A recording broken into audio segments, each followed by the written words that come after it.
slides there. So good morning, everyone. Thanks for joining Cardiac Sciences Grand Rounds. I have the distinct pleasure and honor of introducing Dr. Stephen Epstein today. Dr. Epstein is the head of Translational and Vascular Biology Research at the MedStar Heart and Vascular Institute, MedStar Washington Hospital Center, and he's a County Professor of Medicine at Georgetown University School of Medicine. Dr. Epstein has a very illustrious career. He was elected to Phi Beta Kappa and graduated summa cum laude from Columbia College.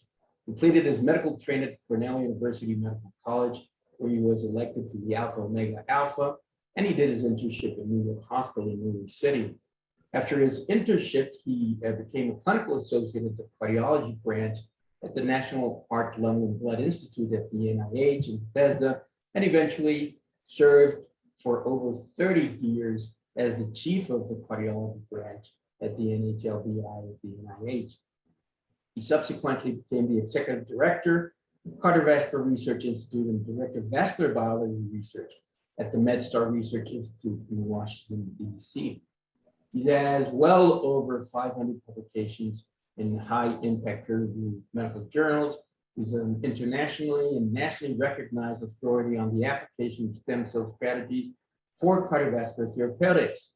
Recent work on stem cell therapy was critical to furthering the concept that inflammation is a critically important mechanism responsible for progressive cardiac dysfunction. He and his team in preclinical studies confirmed the hypothesis that systemic inflammation is a major mechanism contributing to the progressive myocardial dysfunction seen in patients post-acute myocardial infarction and in patients with heart failure, and that systemic, i.e. intravenous, anti-inflammatory interventions would effectively reduce inflammation and improve cardiac function.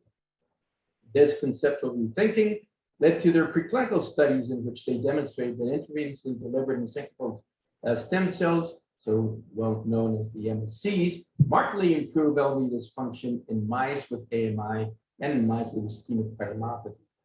This delved into the mechanisms responsible for MSC-induced improved myocardial dysfunction, and Epstein and his colleagues definitely demonstrated the major causal mechanism was MSC-induced decrease in NK cells. So Dr. Epstein and his group have developed a novel strategy to treat diseases in which inflammation plays a critical role, inhibiting multiple inflammatory pathways by the MAB-induced short-term depletion of NK cells. So he, again, is a trailblazer in this area. His research accomplishments led to his serving on two important National Heart, Lung, and Blood Institute committees, vice chairman of the Data Safety Management Board for Programs of Excellence in Gene and Cell Therapy for Heart, Lung, and Blood Institute, and he's the chairman of the DSMB for Specialized Centers for Clinically Oriented Research in Cardiac Dysfunction and Disease. He's also a fellow of the American Heart Association, a member of the Association of Medical Physicians, and an honorary fellow of the American College of Chest Physicians. He's a recipient of the Distinguished Welcome Lecture Award, was selected for the procedures of Pfizer Visiting Professor Program, and is a very frequently invited guest lecturer nationally and internationally. He's also the co-founder of a new company known as Inflamma Therapeutics, and he's the CMO, and is dedicated to the development of novel anti-inflammatory monoclonal antibodies. So it's really a great honor to have Steve today joining us. Too bad that he's back in DC, a city that I actually enjoyed and was where I grew up, as my dad went to the NIH and did his training there. So Steve, I'll give it back to you, and thanks for joining us. Well, it's really an honor to be talking here at Grand Rounds. I really appreciate the invitation. That was such a lengthy introduction. I think I could say, well, that's the end of my talk. I mean, you covered the whole gamut, but I'll fill in some of the details that you may have missed, Carlos. Okay. So, so as you've heard and seen, my topic will be well, something that's very exciting to me, and that's the evolving story of inflammation. And for me, the serendipitous discovery of an antibody leading to a very novel mechanistic approach to treating inflammation-driven conditions. And you know, I hope you'll share my excitement by the end of this presentation. Here's my disclosure slide, and normally a speaker gets through this in 2 nanoseconds and is moving on to the presentation. But I wanted to spend a minute on this because I am a chief medical officer of, as Carlos indicated, of a new startup company called Inflamma Therapeutics. And this perceived conflict of interest that I have will be an important component of my presentation. I hope that's going to be kind of interesting to you. So my presentation will consist of essentially 2 components. I'll be presenting the scientific data and the perspective relating to the role of inflammation in the initiation and or progression of multiple diseases. And then I'll be talking about the research that's fueled what's turned into a unique strategy for modulating inflammation and therefore controlling inflammation-driven diseases. And these data has resulted in the development of this startup company. I've never done this before, and it's really been intriguing to me to see how a purely scientific approach to a major project actually leads to data that we feel justifies the development of a startup company. So I hope you'll be interested in hearing how that happened as well. So that's my disclosure statement. So let's get into the main part of the presentation, and that's talking about inflammation, which now I think it could be said is recognized widely as a key mechanism leading to the initiation and or progression of multiple diseases.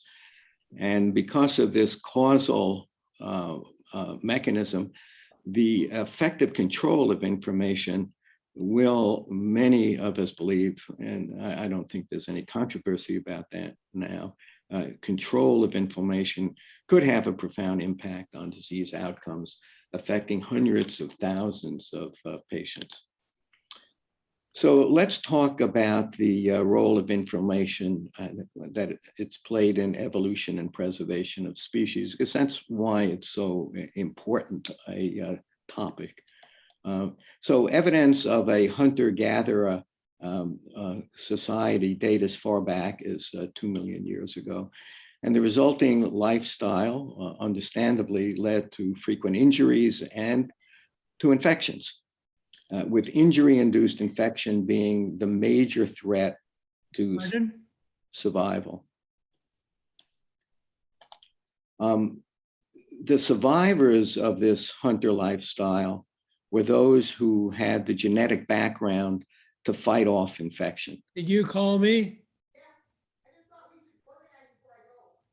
Oh, I'm listening to the grand rounds. So could you mute your phone, sir? Mute your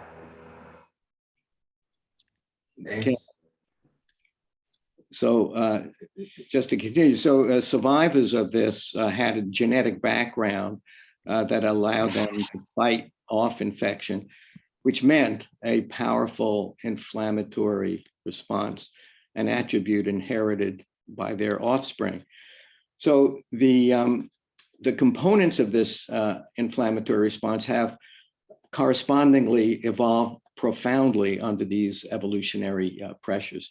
So multiple complex players are involved, each having specific effects that together form a complex network of inflammatory and immune responses that control infection and promote healing. Now, although this is so powerful and is singularly responsible for species survival, as longevity increased, this robust inflammatory response led to the development of new inflammation-driven diseases. So the problem of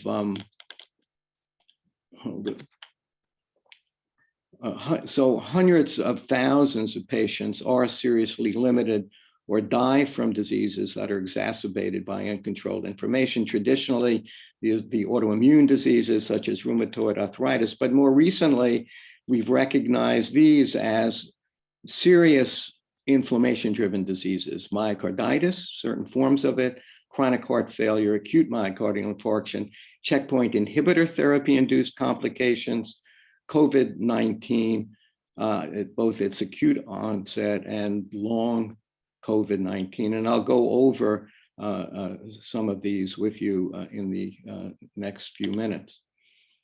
So everyone can agree that inflammation is critically important in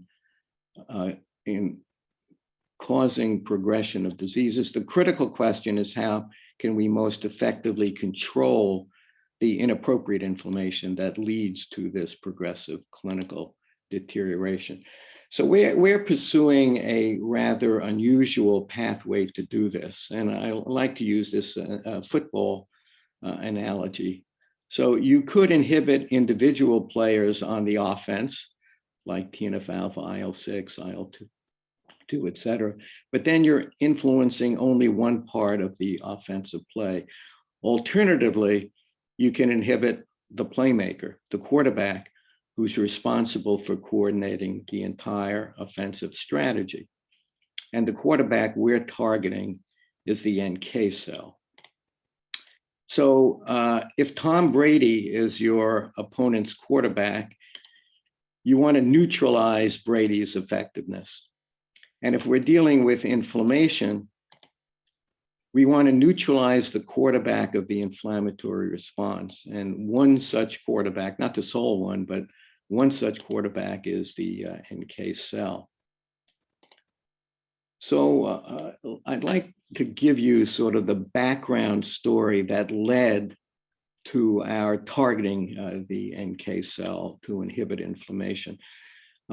So it evolved from research that we were doing on stem cells, and we were trying to determine whether stem cell administration could improve cardiac function in acute myocardial infarction as well as chronic heart failure. And we were using mesenchymal stem cells for those studies.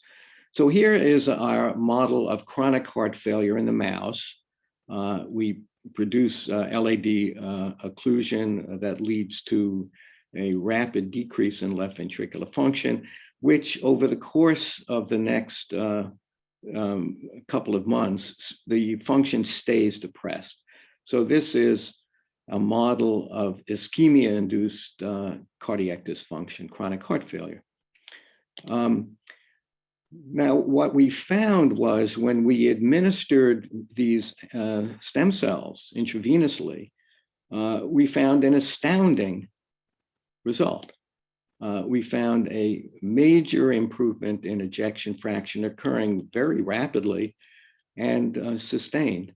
And this is the kind of result. I've been in research for a long time, and it's rare to find such compelling data. This is an extraordinary improvement in left ventricular function.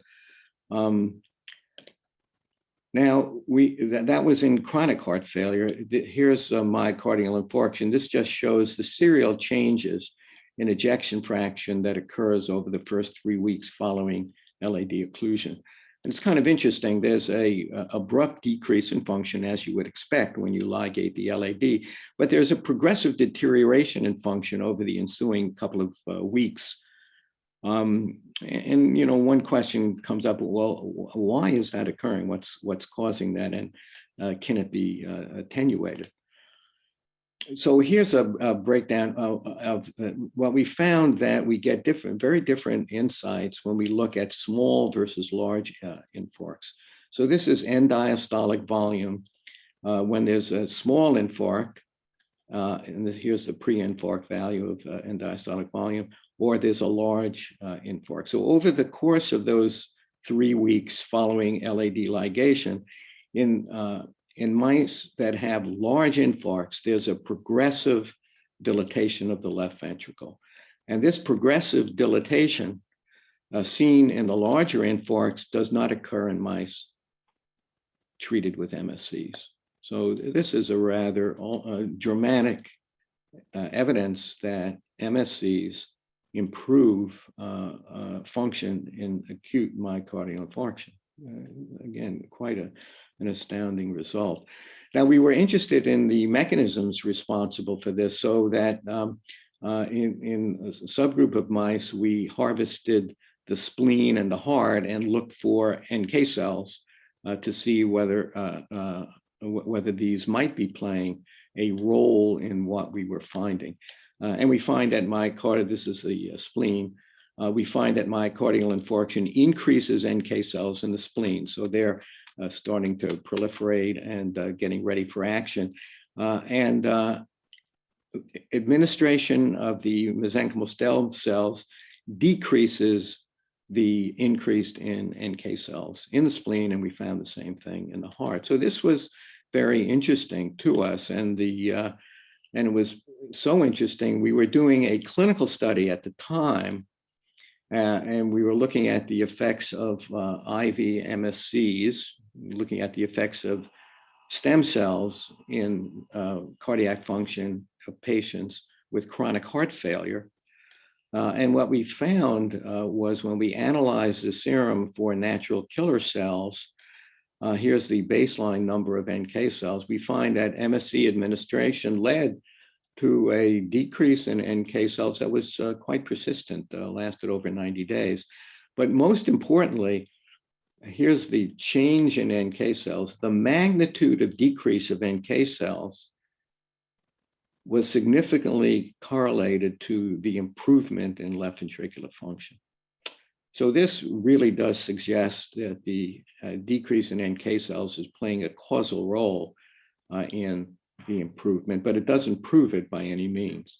And so we wanted to determine more definitively, is this improved function following MSC administration caused by their anti-NK effects, or is this just an association? So to test this hypothesis, we determined whether direct depletion of NK cells, and we used a monoclonal antibody that specifically targets and depletes NK cells, whether it has the same beneficial effects, NK cell depletion induced by monoclonal antibodies, whether it has the same effect on LV function as do MSCs. And we found that proof of concept of this. So this is mice with acute infarction, mice with chronic heart failure. Here's the control untreated acute infarction mice. Here are mice treated with NK cell depletion using a monoclonal antibody, and this progressive decrease in LV function is prevented. And in chronic heart failure, the administration of an anti-NK cell monoclonal antibody, NK cell depletion, led to a rapid and dramatic improvement in left ventricular function. So this was astoundingly exciting to us. I mean, it was quite dramatic. The improvements were quite dramatic. So we could conclude from this study that NK cell depletion is the mechanism, at least one of the mechanisms, by which stem cells improve heart function in the setting of myocardial infarction or heart failure. And we could also conclude from it that inflammation is a major mechanism responsible for the deterioration in left ventricular function that occurs in acute infarction. And inflammation is playing a role in the depressed LV function in chronic heart failure. So these were very exciting pieces of data to us. Now, when we obtained these results using the monoclonal antibody, we realized that these mechanistic insights might translate into a novel therapy. So that concept being that the administration of an antibody to deplete NK cells would attenuate inflammation, would decrease NK cells, and thereby could improve outcomes in inflammation-driven conditions. So I wanted to point out, I mean, this is using monoclonal antibodies to inhibit inflammation is obviously not unique for us. I mean, they've been around, Humira and so on, for years and years. But we were very interested in the key difference between the mechanism of action of the existing monoclonal antibodies, anti-inflammatory, and our anti-NK cell strategy. And that gets to the concept of blocking single versus multiple inflammatory pathways. So this is meant to represent a rheumatoid arthritis knee, a hot knee. It's meant to be the illustration of this truism that is virtually all inflammation-based diseases, including rheumatoid arthritis, involve multiple redundant inflammatory pathways. So there are multiple cells producing multiple cytokines, all involved in the processes that ultimately lead to a hot knee or whatever target organ is being attacked by inflammation. And just as an example, as I mentioned, Humira, the most prescribed drug for treating rheumatoid arthritis, blocks only a single pathway, TNF-alpha. Now, TNF-alpha activates many downstream pathways, but the major inflammatory pathway that Humira inhibits is a single one, that is TNF-alpha. So what we realize is that this anti-NK cell monoclonal antibody strategy is unique because it inhibits the activity of a cell that's a major orchestrator of the total inflammatory response, resulting in the blocking of multiple inflammatory pathways. So that's a key difference between this strategy, this anti-inflammatory strategy, versus the anti-inflammatory strategies of existing monoclonal antibodies. And we're thinking, and we haven't by any means proven this, that this multi-pathway approach may be more successful in improving outcomes than strategies that block only a single pathway. So the driving strategy, any injury to an organ, whether it's induced by trauma or it's induced by infection, in those individuals who develop an excessive activation of inflammation, they can develop a autoimmune-induced multi-organ attack, which can be severe, leading to death, or it could target a single organ. And the strategy that we're testing is that anti-NK cell therapy will inhibit this inappropriate inflammation and thereby improve clinical outcomes. I'd like to just discuss examples of potential disease targets that we're thinking about. So myocarditis, I'm a cardiologist, and my primary interest is in the heart. And it's now turning out that many patients with myocarditis may be suffering from an autoimmune inflammatory process occurring without known cause or following viral, bacterial, or parasitic infection, leading either to acute problems or to chronic heart failure.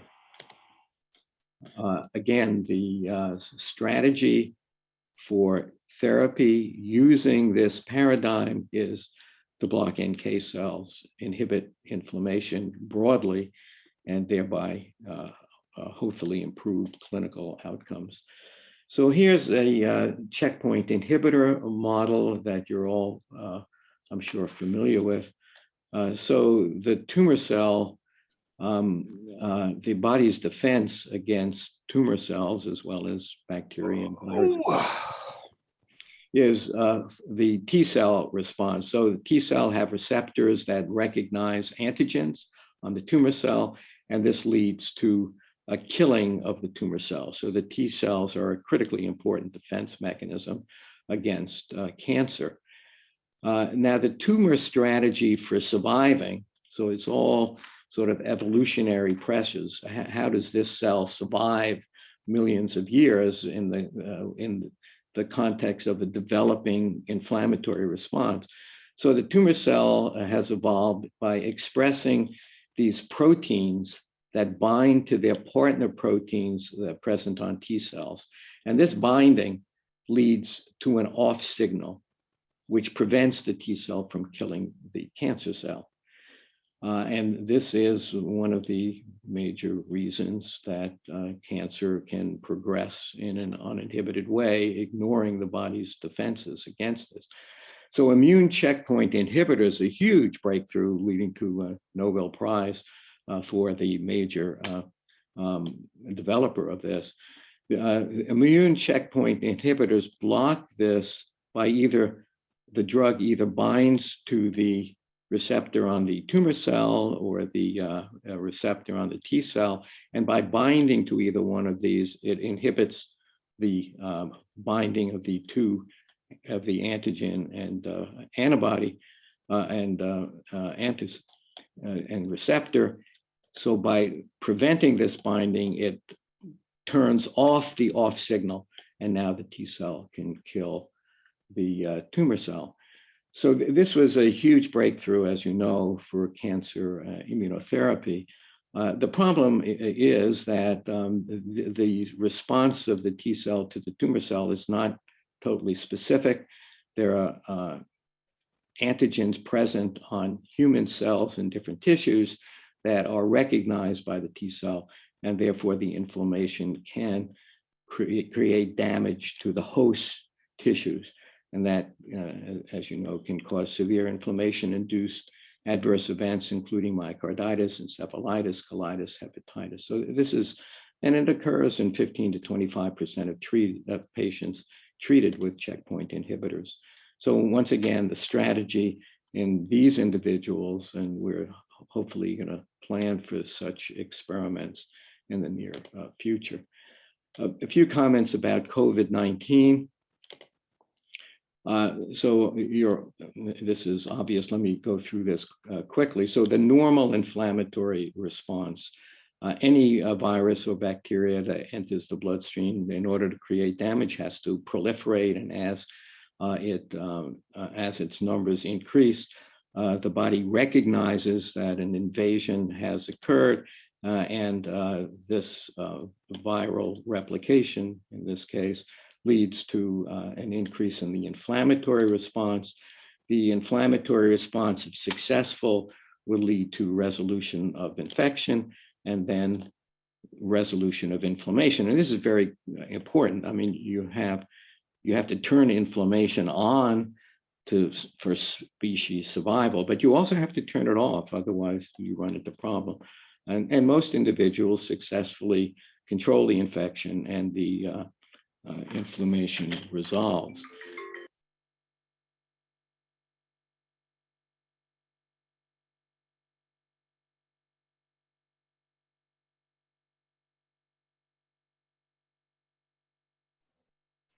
I think you're muted.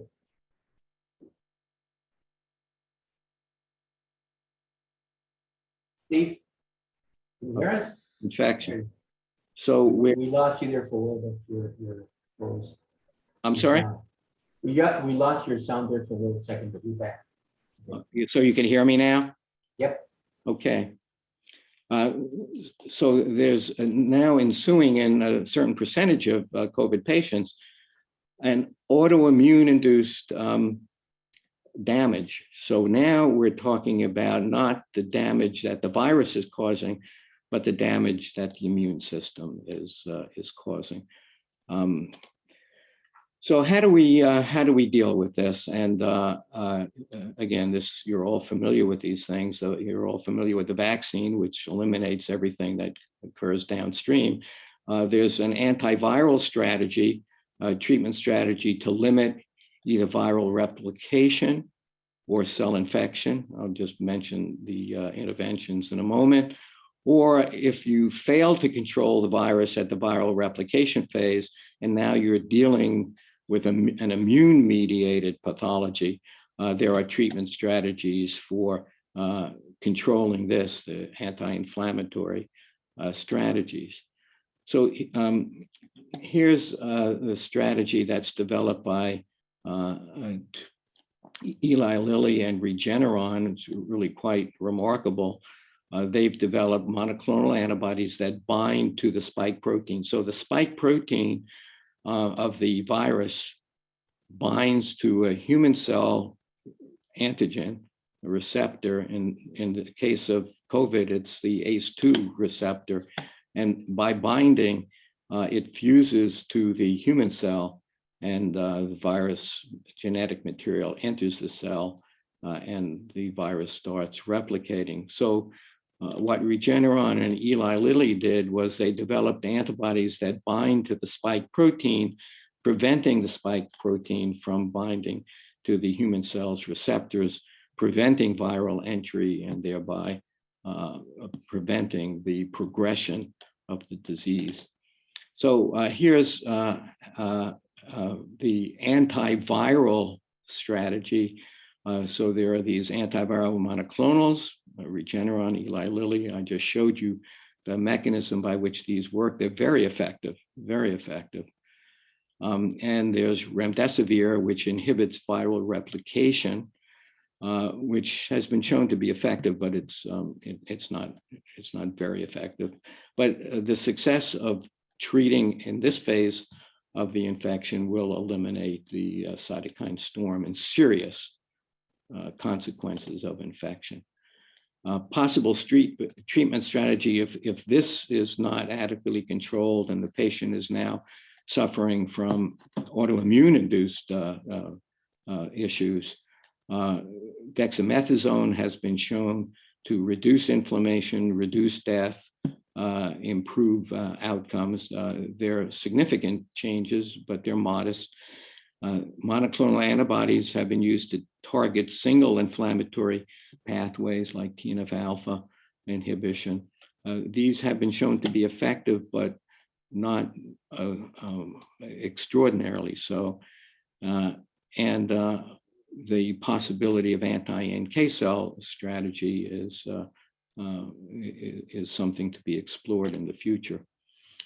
Long COVID-19, this is all exploratory. There's really very little at this point known, but there are a substantial percentage of COVID-19 patients who develop persistent symptoms, whether it's neurologic, cardiac, peripheral neuropathy, weeks to months after the infection.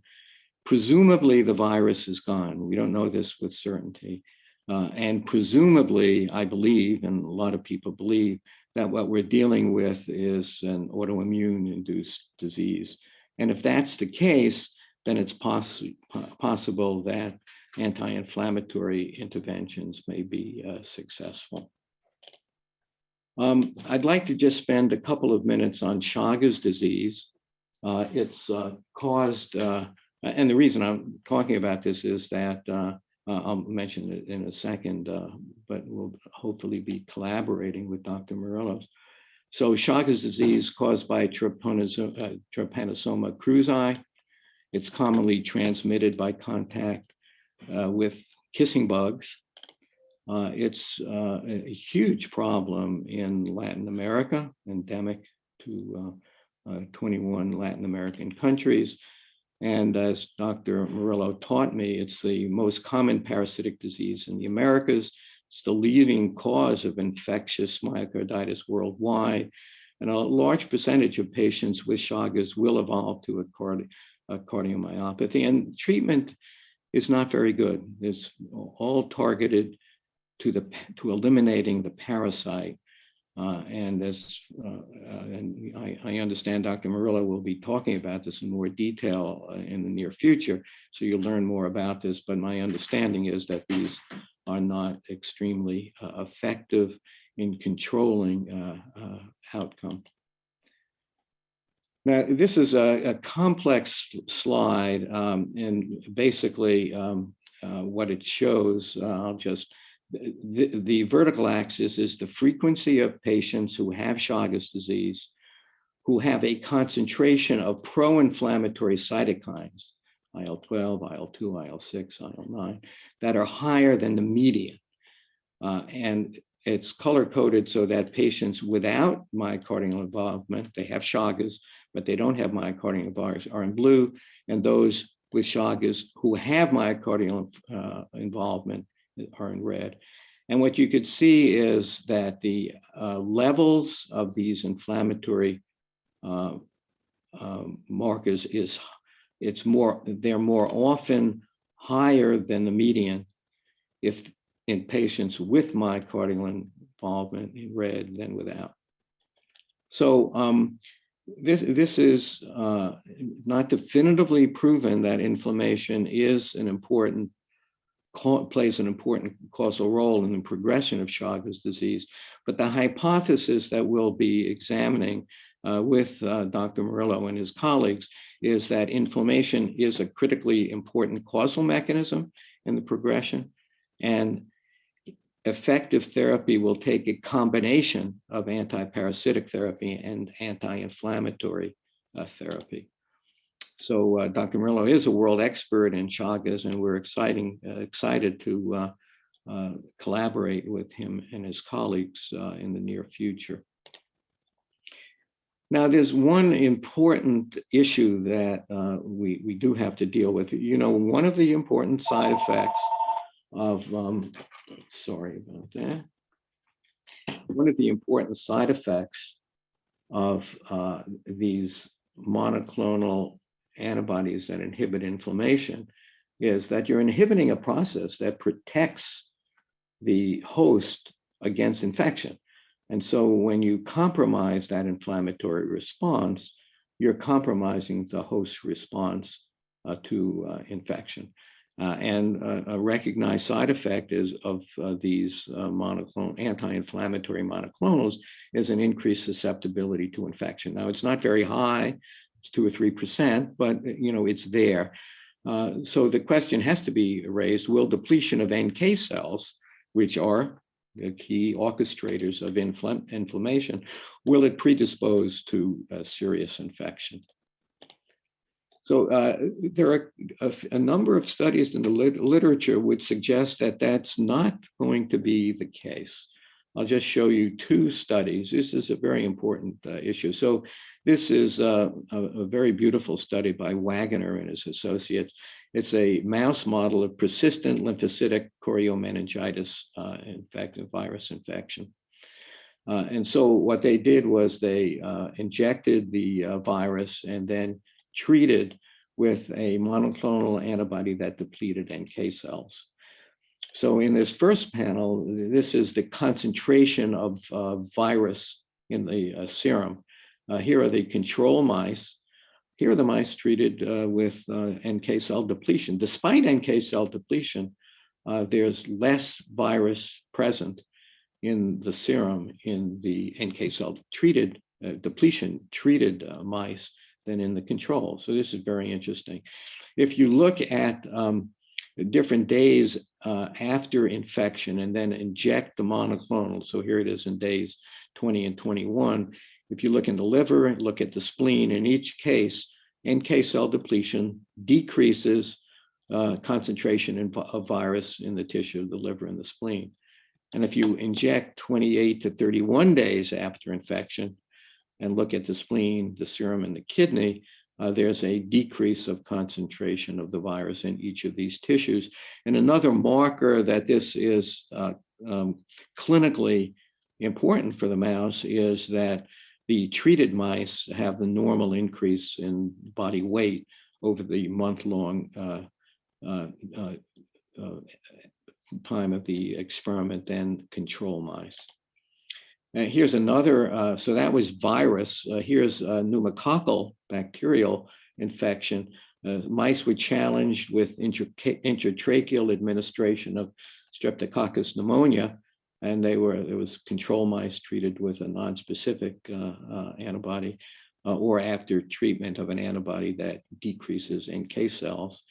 And what these investigators found, they looked at a definitive endpoint, survival. Here are the control animals, mortality, and the effect of NK cell depletion produces a highly significant improvement in survival.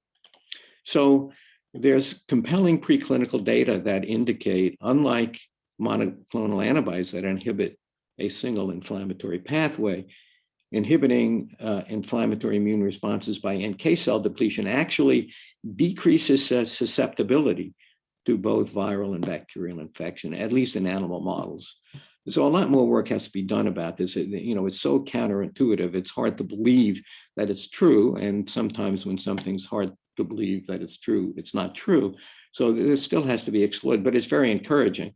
And it speaks to the fact that inflammation, if it's not turned off as it should be, can lead to a worsening effects, not only in terms of autoimmune disease, but in terms of a lack of ability to get rid of the pathogen. So that's a very interesting part of it.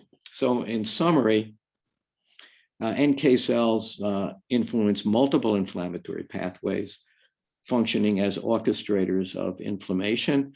Their depletion thereby inhibits multiple inflammatory pathways, unlike the single pathway mechanism of existing monoclonals that are being used clinically.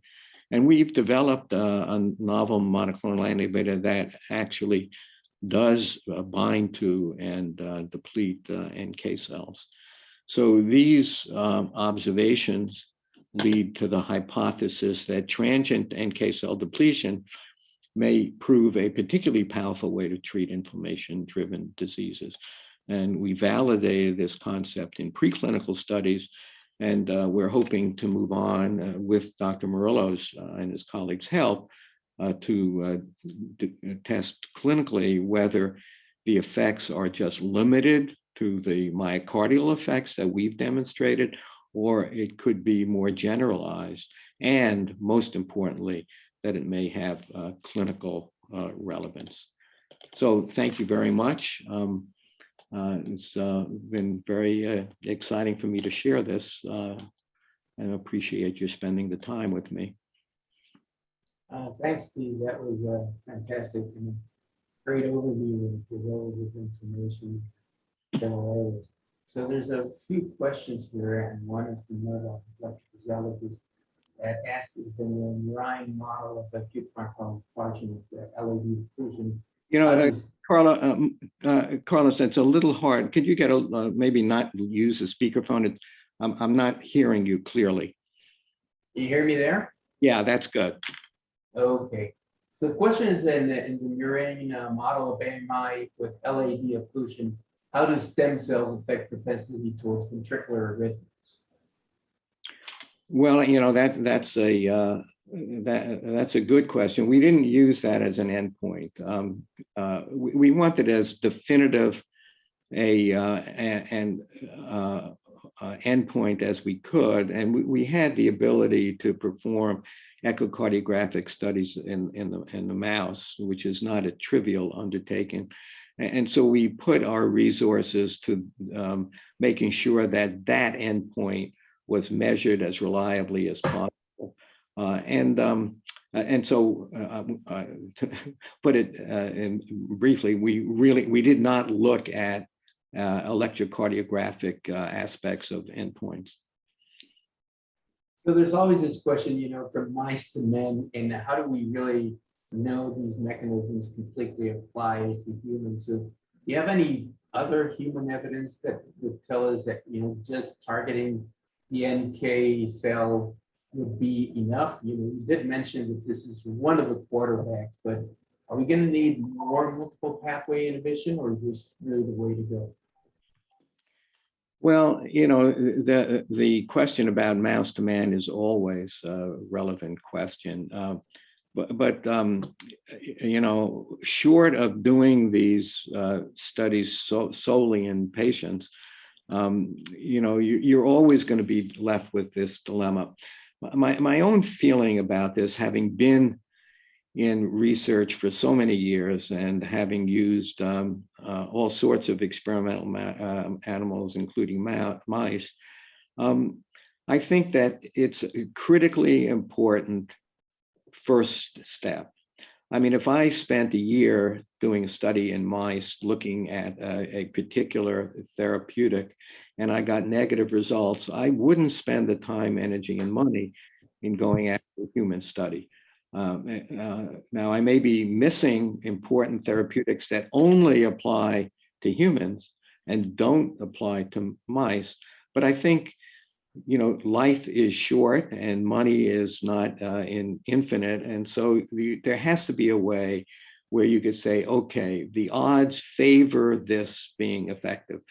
And there's enough genetic overlap amongst different species to think that something so basic as inflammation, there's probably not much genetic differences between there are differences, but probably small enough so that if you get robustly positive results in the mouse, as we did, I think the chances are very high that we'll see similar effects in the humans. But until you do those studies, you won't know.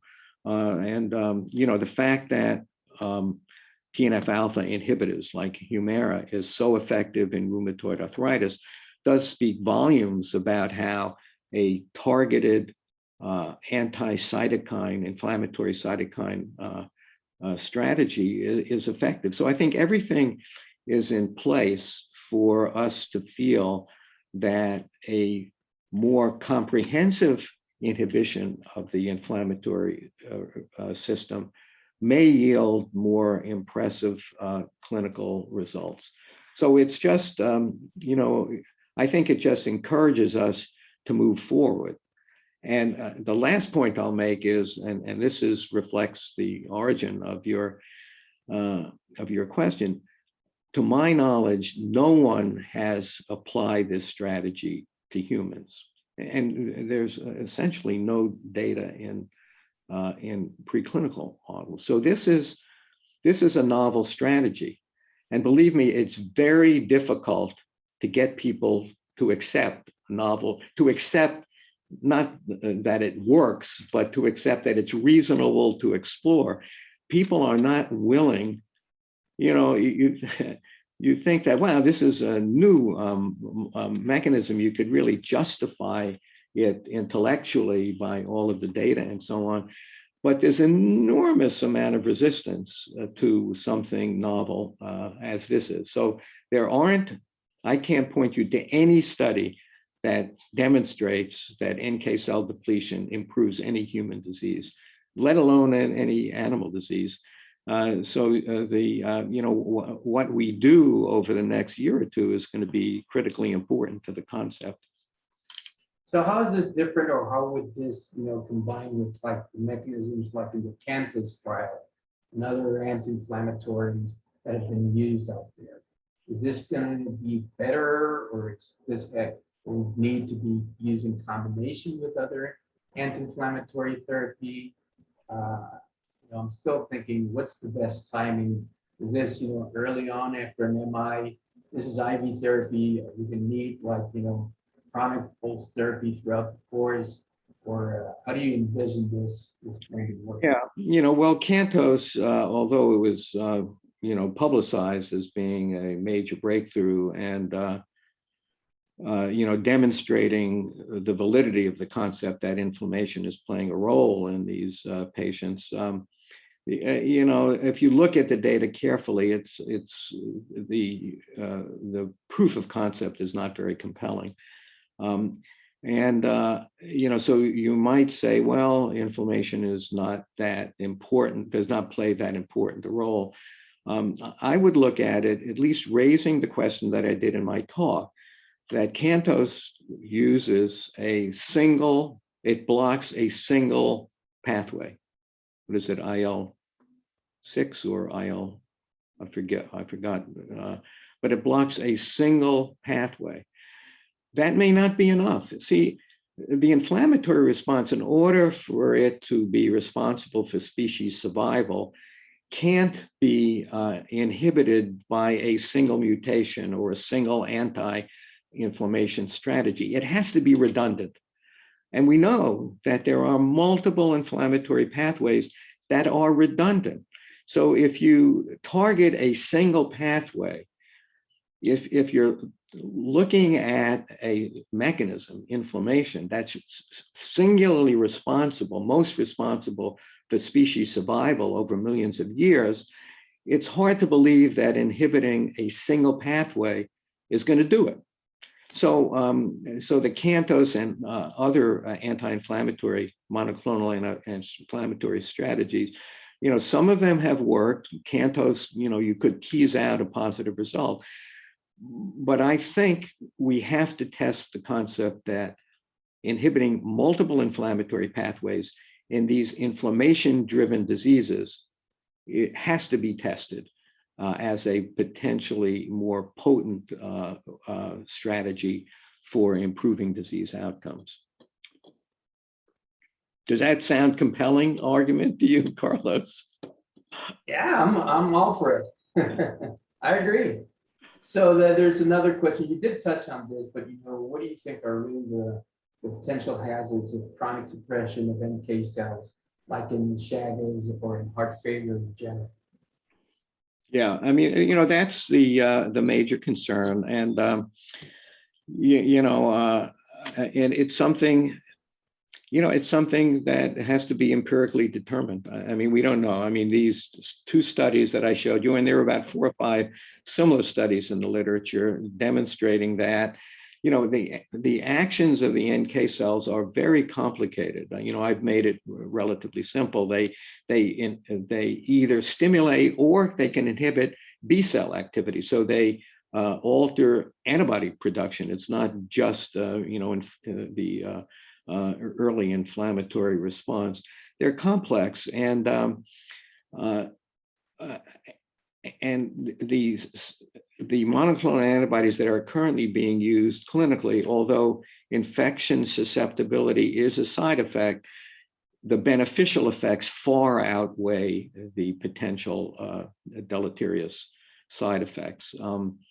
And that was only determined by doing clinical studies. So I think at least the preclinical studies suggest that it's not going to be a huge problem. It may actually improve infection, but it does, those encouraging results do serve as an encouragement to moving forward with clinical trials, not feeling paralyzed because you're inhibiting one of the key mechanisms leading to the eradication of infection. So it has to be empirically tried, and I think the data are such that such empirical trial is warranted. Thanks, Steve. That was great. I'm going to have to steal some of your slides for my Chagas talk because those are better than mine. So thanks again. This was really great. I thought you gave us a really great overview. Novel therapies always bring assistance, but I think we're on the right track, and we'll make our